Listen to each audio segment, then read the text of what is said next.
Bom dia a todos, queridos e queridas companheiros e companheiras de jornada rumo à luz, rumo à ascensão espiritual e planetária.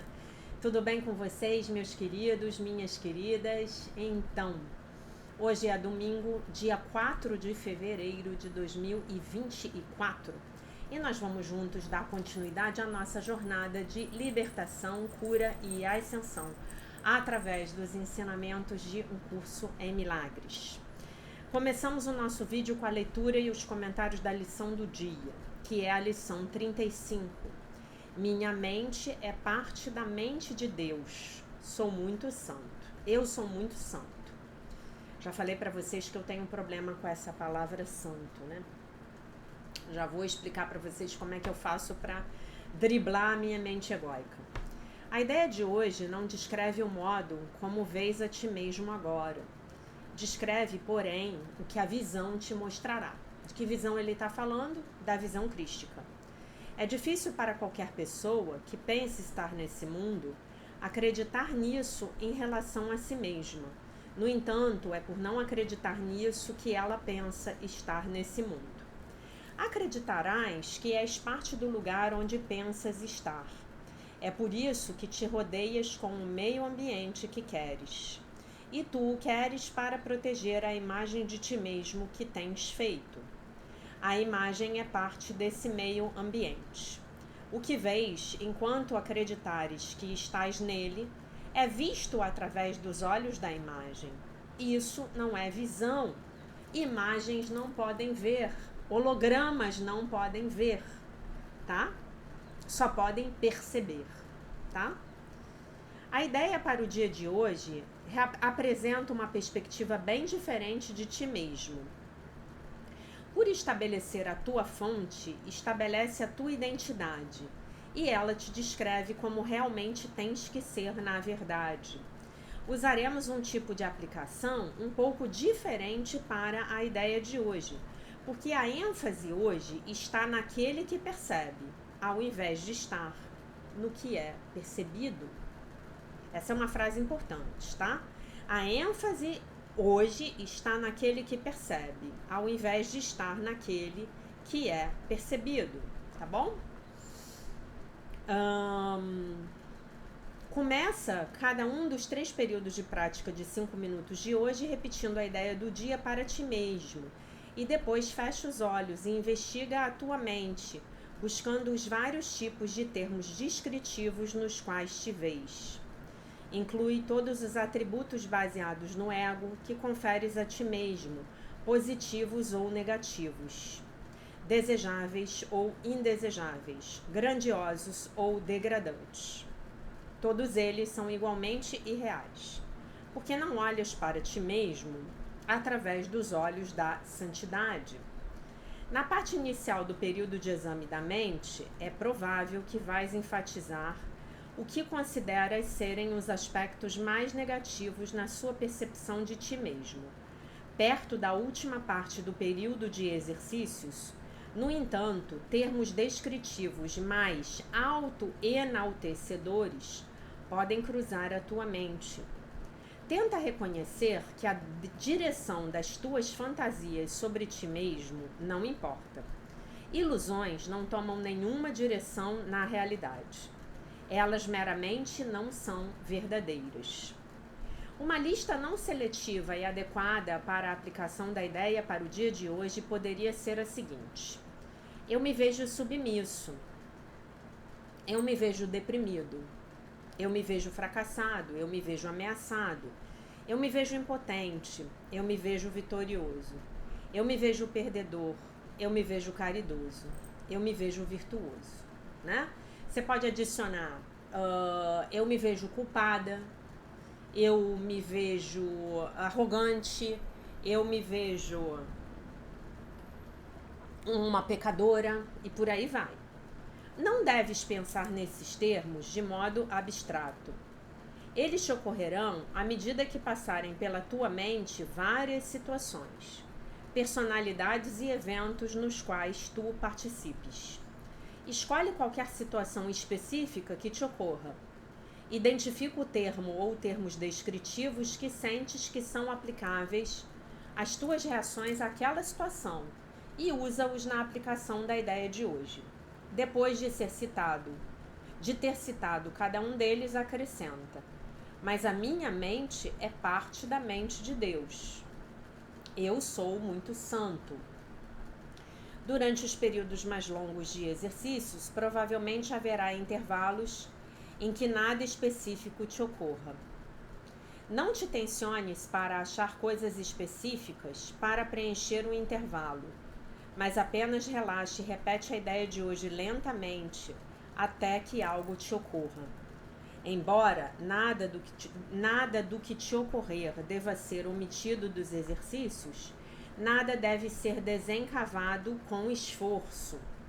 Não se deve usar nem força e nem discriminação. Então a gente tem que praticar genericamente, né? Como nós já sabemos, né? A gente tem que praticar com qualquer opinião que nós tenhamos a nosso próprio respeito, né? E por aí vai.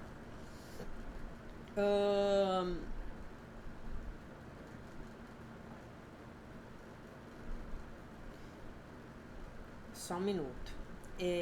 Não se deve usar nem força nem discriminação.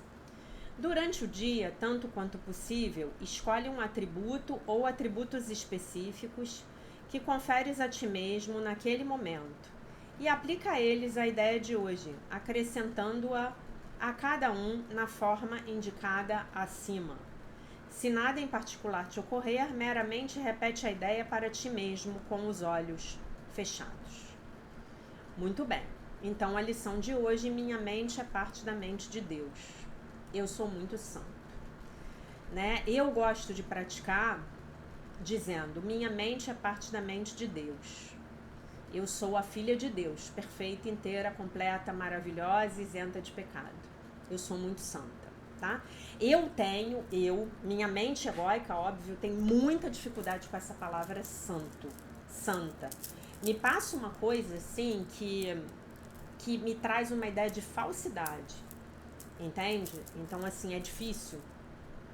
Eu tenho que, durante os dias das práticas dessa lição, eu tenho que meio que fazer um malabarismo para continuar praticando, tá?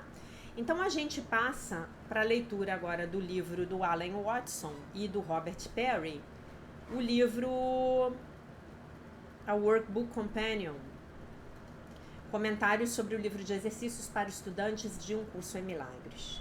Estamos na lição 35 do dia 4 de fevereiro. Minha mente é parte da mente de Deus. Eu sou muito santo, muito santa. Então, as instruções práticas vão nos dizer para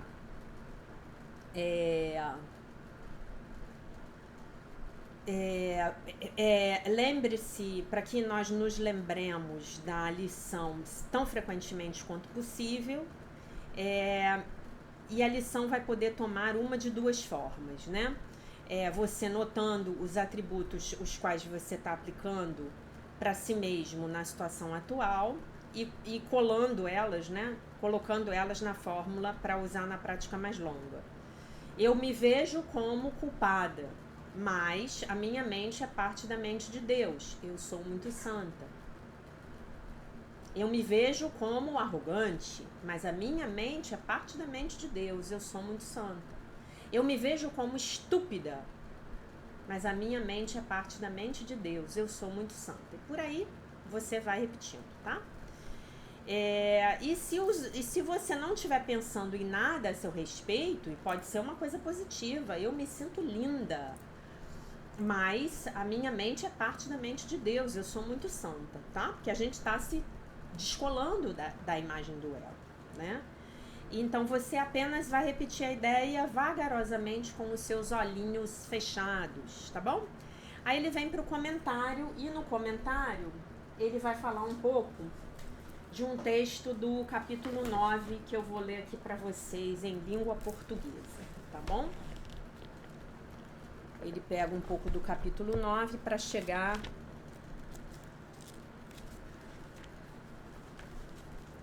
onde a gente está.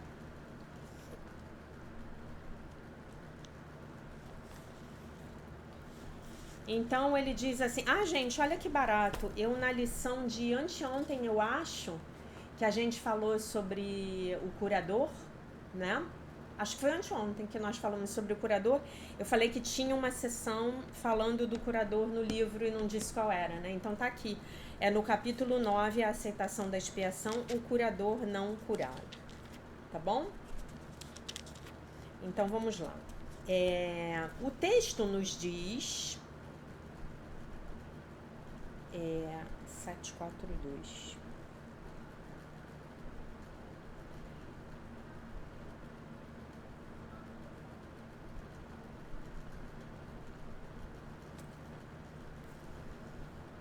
Tu não ainda te das conta do quanto essas avaliações são completamente diferentes, porque ainda não compreendes quão elevada a percepção que o Espírito Santo tem de ti realmente é, tá? Na seguinte sessão do mesmo capítulo, ele declara. Então, ele pede pra gente ler o item 8. Sempre que questionares o teu próprio valor, dize: o próprio Deus é incompleto sem mim.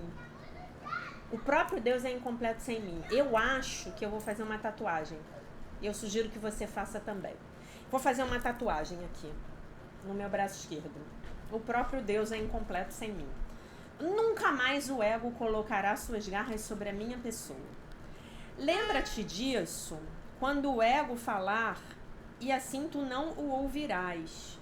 A verdade a teu respeito é tão elevada que coisa alguma que não seja digna de Deus é digna de ti. Quando você pensar naquele seu relacionamento horroroso, lembre-se dessa frase: qualquer coisa que não seja digna de Deus é digna de ti. Escolhe, pois, o que queres nestes termos, e não aceites nada que não queiras oferecer a Deus como totalmente adequado para Ele, Deus.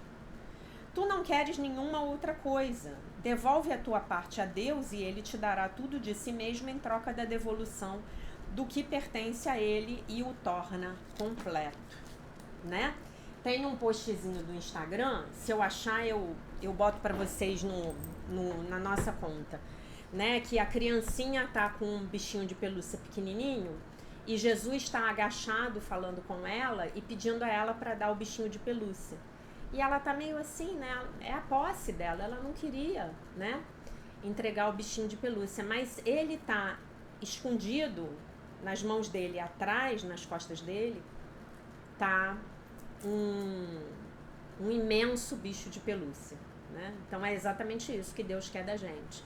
Me dá essa coisinha pequena aí que você acha que vale muito, que eu vou então te dar as minhas dádivas. E nós não queremos fazer isso. Nós nos recusamos a fazer isso, tá? Como essa lição aponta, né? Destaca, nós não pensamos normalmente sobre nós mesmos em termos tais como elevados e exaltados. Note que, embora o curso esteja dizendo que isso é verdade a nosso respeito, embora o curso esteja dizendo que isso é verdade ao nosso respeito, isso não ocorre por causa de qualquer coisa que nós tenhamos feito, mas por causa da nossa fonte, por conta da nossa origem. O que nos faz aquilo que nós somos não é o que nós somos, mas é Deus, né? Não é o nosso ego, né? É por isso que o curso dá tanta ênfase à ideia de que eu sou como Deus me criou, tá?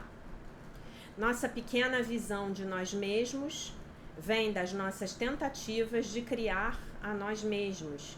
A nossa verdadeira grandeza deriva do fato de que nós somos criações de Deus. A nossa indisponibilidade para reconhecer essa conexão com a nossa fonte é o que nos mantém trancado na nossa pequenez, né? Na pequenez que o ego diz que nós somos, tá bom? Só para não ter confusão aqui.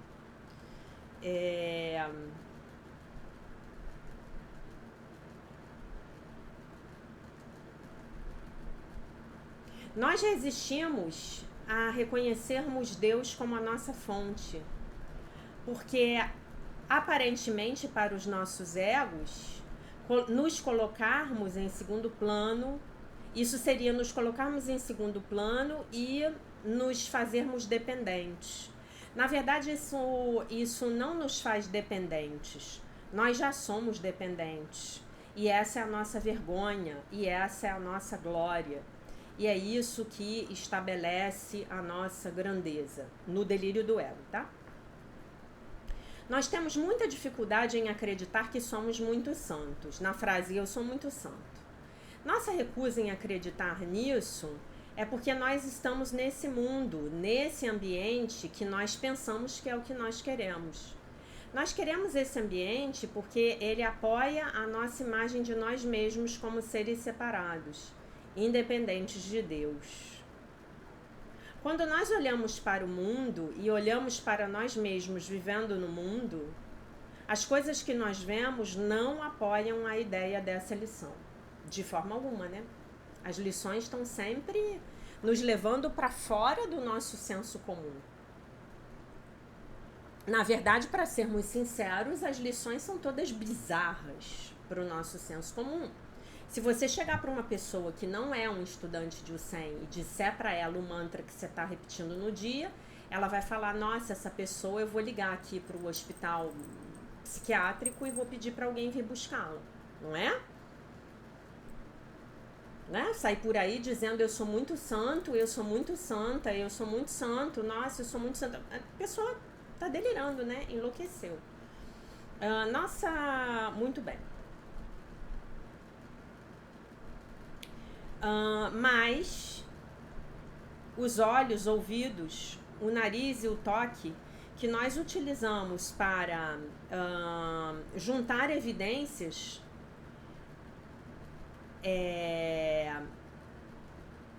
são parte da imagem exata do mundo. Por isso que ele diz que esses olhos, esses ouvidos não podem ver, né? Esses olhos não podem ver, perdão.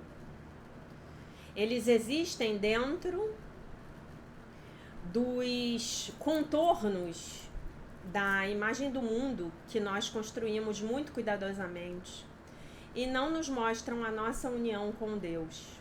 É claro, eles nos trazem muito pouca evidência para contradizer a imagem que o ego tem de nós. E nós fizemos com que eles funcionem dessa forma. Os nossos sentidos físicos.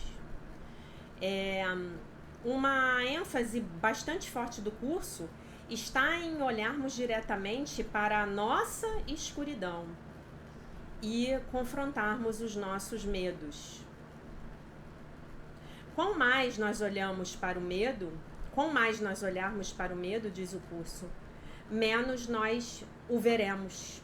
Simplesmente, ao trazermos a escuridão para a luz, né, levarmos a escuridão para a luz, dispersa a escuridão.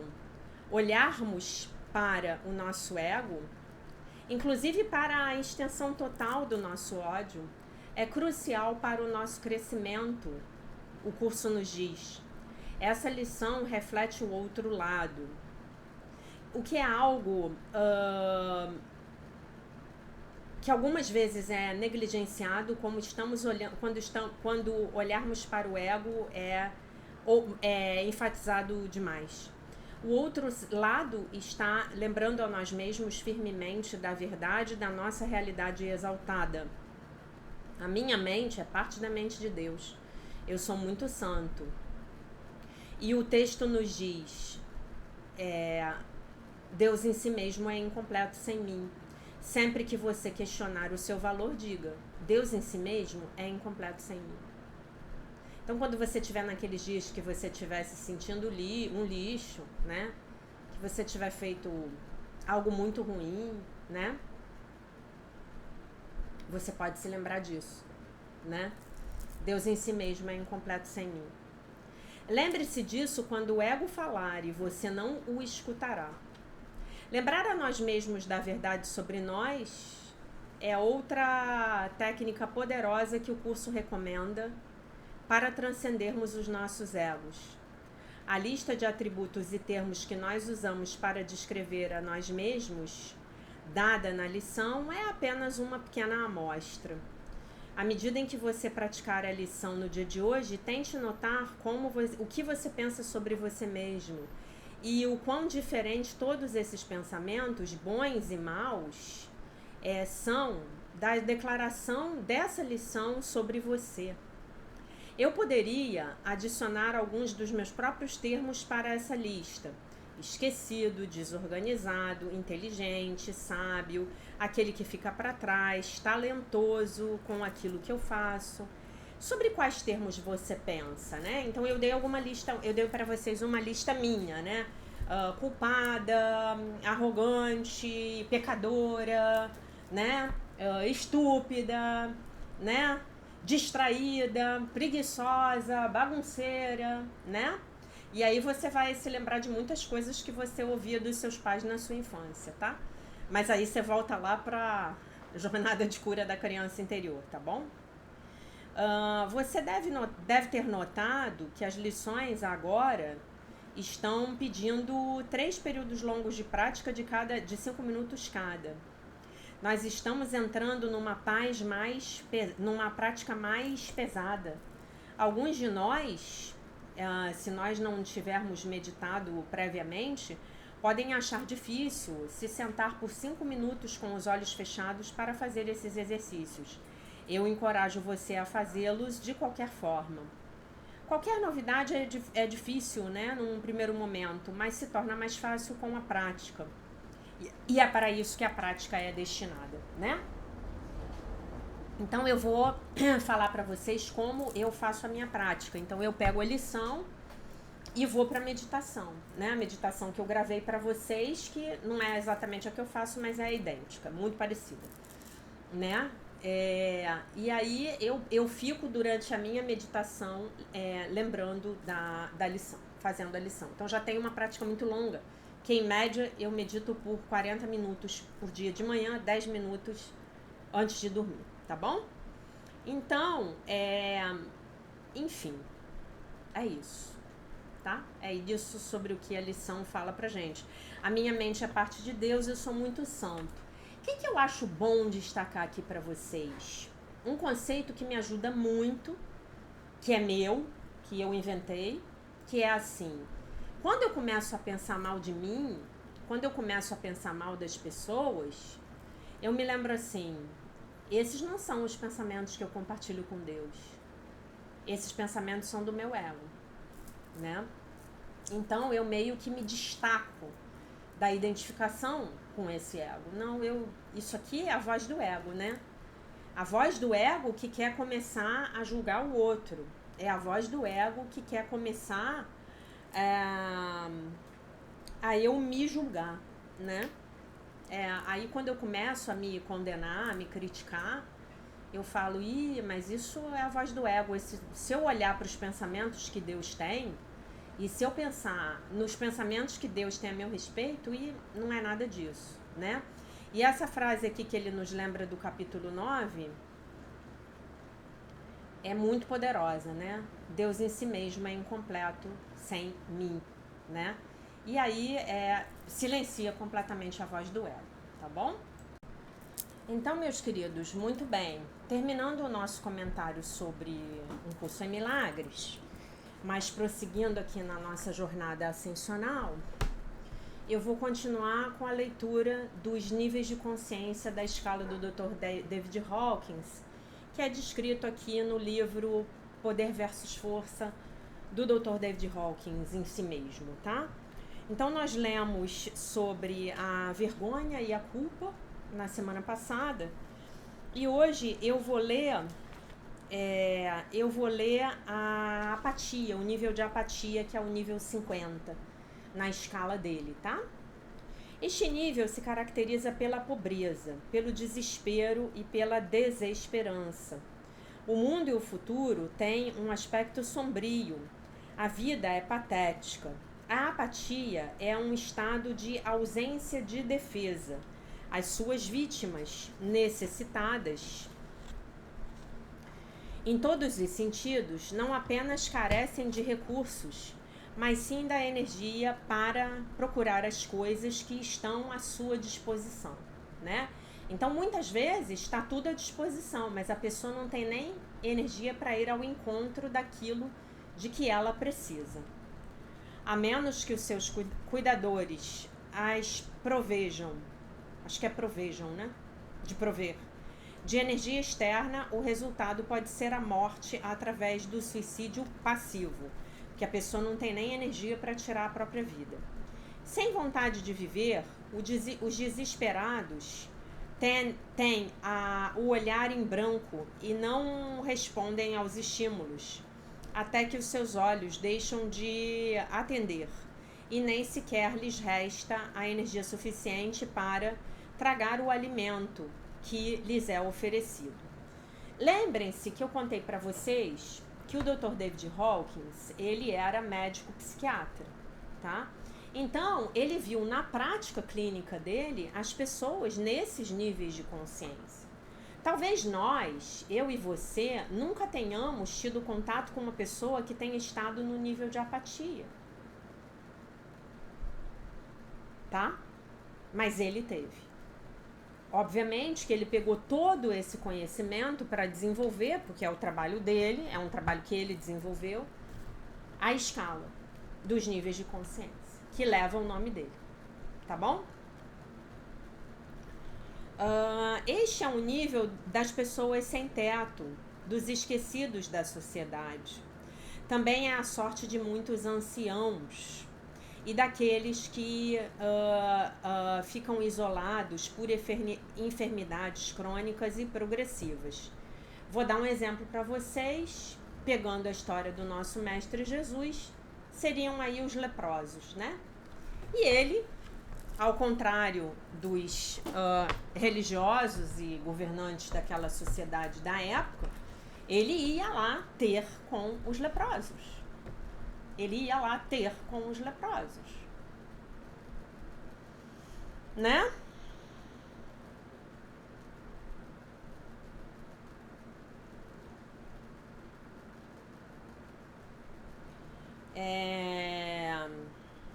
Os apáticos são dependentes e são pesados, são uma carga pesada para aqueles que os rodeiam.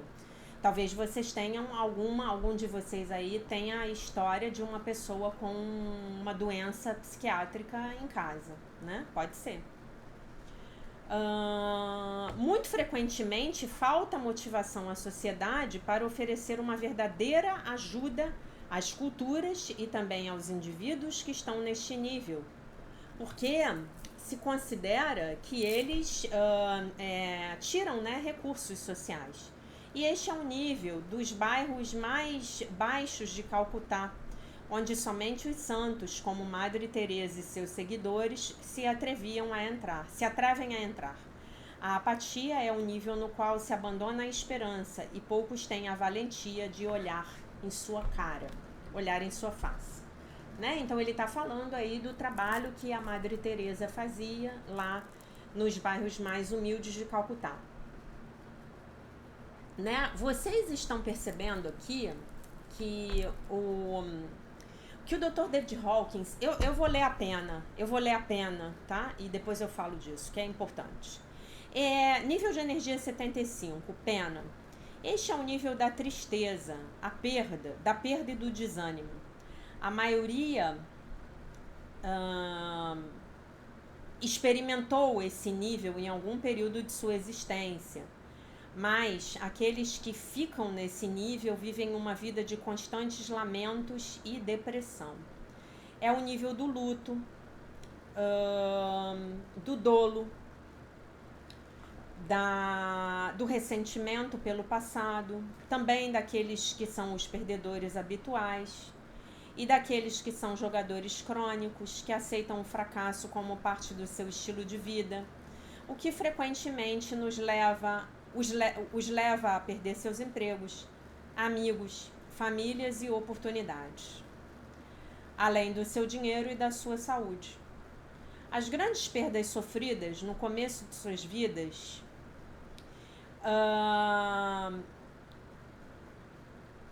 nos fazem propensos à aceitação passiva da pena numa fase posterior, como se a dor fosse o preço de estarmos vivos.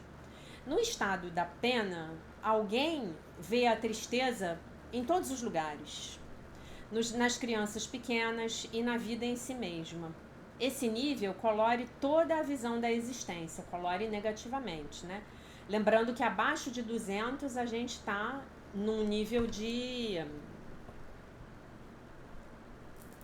muito denso, né?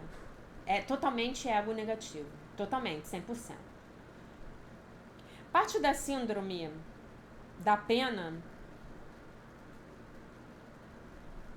é que qualquer perda é considerada insubstituível. Se produz uma generalização, de modo que a perda de um ser querido se equipara com a perda do amor em si mesmo. Neste nível, as perdas emocionais podem provocar uma depressão séria, ou inclusive a morte. Ainda que a pena seja o cemitério da vida, pelo menos tem mais energia do que a apatia. Quando um paciente traumatizado e apático se põe a chorar, sabemos que ele está melhorando, porque uma vez que ele começa a chorar, ele volta a comer, tá? Então aqui, o que é importante a gente saber disso, né? Nós estamos expandindo uma ideia que é crucial na compreensão de um curso em milagres, que nós vamos perceber o mundo através do filtro do nosso nível de consciência. O filtro do nosso nível de consciência pode ser ego ou Espírito Santo, né? Então eu vou dar um exemplo para vocês. Você vai numa igreja e tem mendigos naquela igreja, certo? E aí, aqueles mendigos, às vezes, tem pessoas com muletas, tem pessoas muito sujas, aqueles mendigos estão ali. Aqui no Rio de Janeiro, há serviços de atendimento aos moradores de rua. Por que essas pessoas não vão? E porque muitas vezes o governo vai lá, recolhe essas pessoas, acolhe elas nesses centros de reabilitação, elas podem tomar banho, elas podem se alimentar, elas podem dormir numa pequena cama, uma cama simples com um lençol limpo. Por que essas pessoas voltam para a rua? A resposta está bem aí, no nível de consciência da apatia, por exemplo. Né? Todos nós, gente, já estivemos aí, nesses níveis de consciência. Se a gente não teve aí nessa encarnação, em outra tivemos com certeza, né? E você já percebeu que tem uma máxima aí dos círculos da nova era que diz uma coisa que eu acho fascinante e que para mim é verdadeira. Na minha percepção é verdadeira. Já tive provas da atuação disso na minha própria vida. Que quando você toma verdadeiramente uma decisão na sua vida e você pede ajuda ao Criador, os recursos começam a aparecer na sua vida. Tomei uma decisão, eu vou fazer isso, eu vou arrumar um emprego, eu vou fazer uma faculdade, eu vou aprender um outro idioma, eu vou me qualificar para ter uma vida melhor. Né? O mestre Masaharu Taniguchi, em vários livros dele, ele conta uma história que é muito legal. Né? Ele fala do homem que ficou desempregado.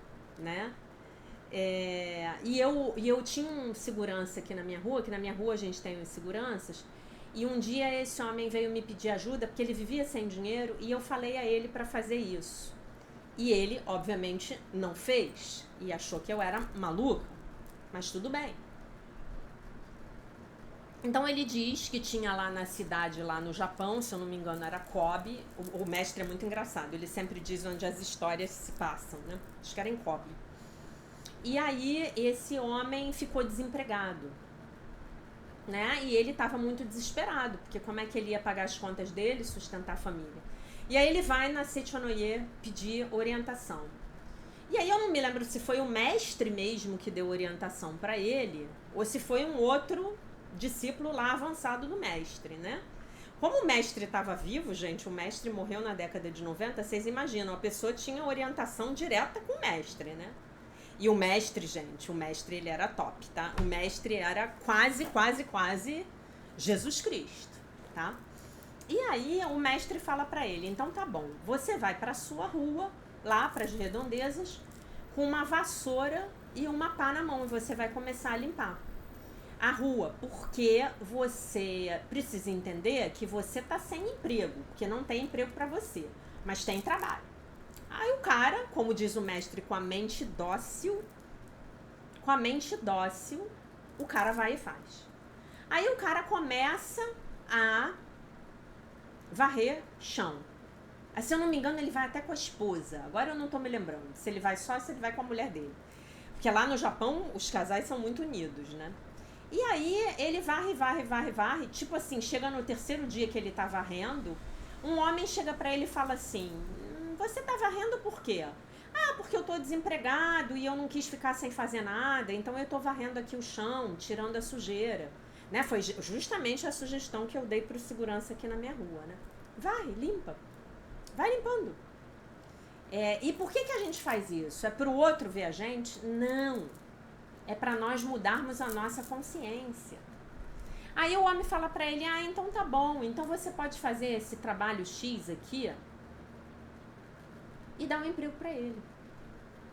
E tem um outro que ele manda o cara consertar tudo que ele visse quebrado.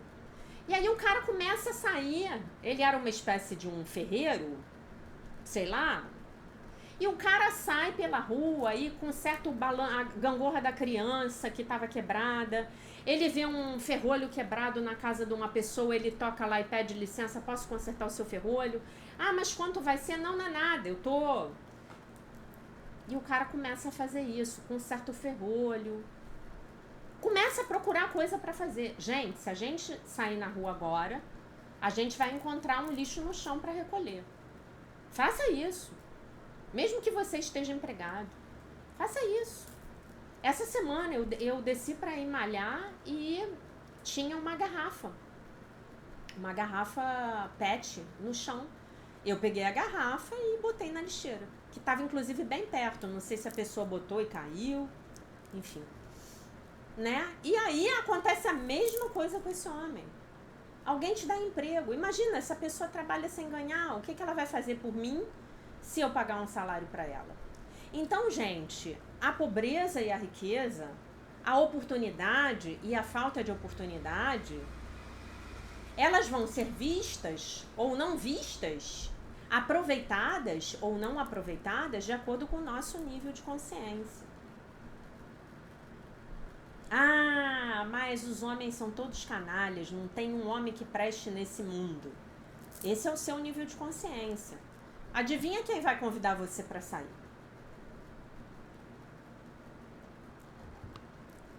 Né? Então, o que o Dr. Hawkins ele demonstra com esse livro, né, que aliás é maravilhoso, sugiro que vocês leiam. Claro que vocês já devem estar lendo 300 coisas, mas leem a 301ª. O que ele mostra é que nós temos a vida absolutamente proporcional, congruente ao nosso nível de consciência. Ah, mas eu tô pobre. Então você tá nesse nível de consciência aí. Tem que olhar na escala dele. Qual é o nível que você tá lá para manifestar a pobreza na sua vida. Né? Se você ainda não assistiu às lives sobre o princípio da escassez, eu falo sobre isso em detalhe. Se você quiser assistir, são 3 lives, me mande um e-mail, tá bom? E o princípio da escassez parte 1, o princípio da escassez parte 2, o princípio da escassez e os relacionamentos amorosos, tá? Então, o que ele prova cientificamente, para as pessoas que são um pouco mais mentais e tal, ele prova cientificamente que a sua vida, ele vai falar aí dos atratores, que vão ser esses campos eletromagnéticos inerentes ao seu nível de consciência, que vão atrair as coisas e circunstâncias e pessoas para a sua vida, né? Então ele diz que a sua vida é o seu nível de consciência. Então, tudo que você olhar para a sua vida hoje e que não for confortável, você vai falar assim, bom, aqui eu vou ter que fazer um trabalho para sair da apatia, sair da pena, parar de ter pena de mim mesmo, parar de ter pena dos outros. Gente, eu conheço pessoas que falam assim, isso são exemplos reais, tá? O meu filho, ele tem 37 anos, ele mora em casa comigo e ele não trabalha e ele não paga uma conta. Seu filho tem alguma deficiência? Não. O seu filho tem alguma doença mental? Não. Por que o seu filho não estuda e não trabalha? Ah, ele não gosta das pessoas, ele se sente mal. Você tá nesse nível aí da pena. Você tá vibrando na pena. Você tá fazendo um desserviço pro seu filho. Você tem que chegar pra ele, ter uma conversa amorosa com ele e falar, meu filho, agora você vai procurar emprego. Você não pode fazer pro outro o que o outro tem que fazer por si mesmo. Não é a lei da vida. A lei da vida é que nós façamos a nossa parte e peçamos a Deus para fazer o que não podemos fazer sozinhos. A lei da vida é se tornar independente. Se eu estou encostado no outro, de alguma maneira, pode ser também por dependência emocional. Eu estou criando karma para mim e para o outro. Eu estou num nível de consciência muito baixo. Ah, eu não posso ajudar o outro? Claro que você pode, claro que você deve. Mas o outro não pode ser dependente de você. Imagina, você tem um pai que quer dar um presente para sua filha. A sua filha trabalha, a sua filha tem as coisas, a sua filha faz por si, corre atrás. Mas você quer dar um presente para ela, você quer dar um dinheiro. Dê!